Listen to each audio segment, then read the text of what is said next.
Hey, good Monday morning, everybody. It's Chief Meteorologist Brad Panovich. Get ready for, I wouldn't say a wet week, but the chance for heavy downpours on and off the next couple of days. No washouts in the forecast, but I'll tell you what, if you're under one of these scattered storms the next couple of days, they're going to mean business. We saw some of this start on Sunday. What's going on is a pretty interesting setup and kind of what you get when you see a wet pattern during the summer.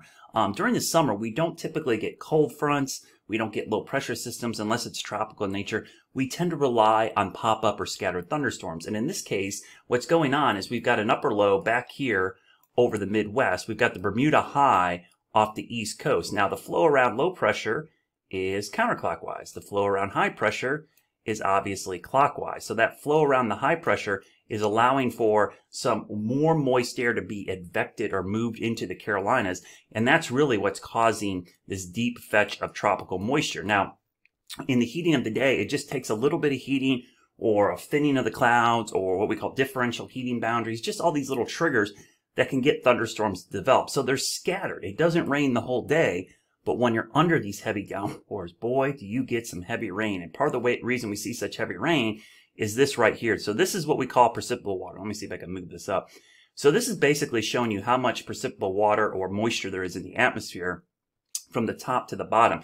And when you look at this, you see these shades, of kind of like peach here. You're getting up in 1.8 to 2.5. That's really deep moisture. So any thunderstorms or showers that develop the next couple of days are going to be really what we call efficient rainmakers. They're going to dump a ton of heavy rain. So while not everybody's going to see rain every single day, at some point over the next couple of days, you're likely going to get a downpour. And like I said, these aren't going to be little sprinkles. These are going to be heavy downpours underneath them because that rich tropical moisture is just going to be parked over us for really most of the beginning of the week and honestly all the way until the end of the week when it starts to taper off a little bit. So let me kind of show you how this is going to evolve today. We'll show you the future cast of what we think is going to happen with these pop-up afternoon storms. So let's take a look at the future cast. Obviously, as we go into the afternoon, I expect really scattered thunderstorms to develop. And again, you may not get hit until later this afternoon, but at some point today or tomorrow, you're likely going to see a heavy downpour. So for everyone planning outdoor activities, the thing I will tell you to be cautious this week is always have a backup plan or be ready for heavy downpours at some point. Not going to rain the entire day, but you're going to get under some of these heavy downpours. So you can see how scattered they are across the area. And again, at some point, I think everyone gets hit with some rain today before it moves out. Things calm down typically at night.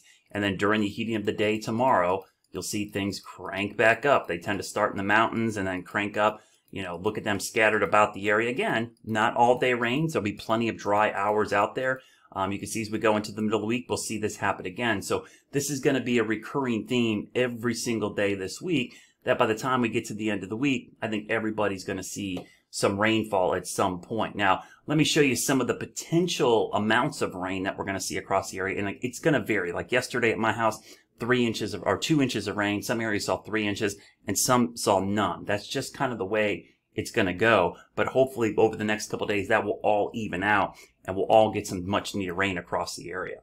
So just real quickly, kind of what, the general guidance for this week, the next 5 days or so, you kind of see that we're going to have this area that you see kind of shaded in blue here. That's about 1 inch of rain. Some areas in the mountains are 1 to 2 inches. And again, I think it's just going to be varied based on where these thunderstorms pop up the next couple of days. But you're clearly going to see some pockets of heavy rain. But you can see the focus of the real heavy rain is likely going to be back here where the track of the upper low is. So across the Carolinas, this is a pretty significant change from what we've seen recently, which is good news. And I think that's going to give us at least the basic chances of seeing some scattered showers and thunderstorms. So let me quickly show you, again, currently what's going on. I think you can kind of see the setup today. As we look at this, I'll loop this. Our upper low here, high pressure here, the flow of moisture basically right into the Carolinas from both directions. So as we get into the afternoon, especially if the clouds thin out, we don't need full sunshine in this setup today because the atmosphere is pretty much uncapped. It will take very little, just the warming of the day. I think you'll see the storms begin to bubble up, and you're starting to see some of that happen already across the upstate. And incredibly muggy. So also if you're outside today or the next couple of days, it's the air you can wear kind of setup. So we're in this pattern. It's been dry for 2 months. I know a lot of people have graduation plans over the weekend, had graduation plans this past weekend. Just be prepared. There's going to be some huge gully washers over the next couple of days.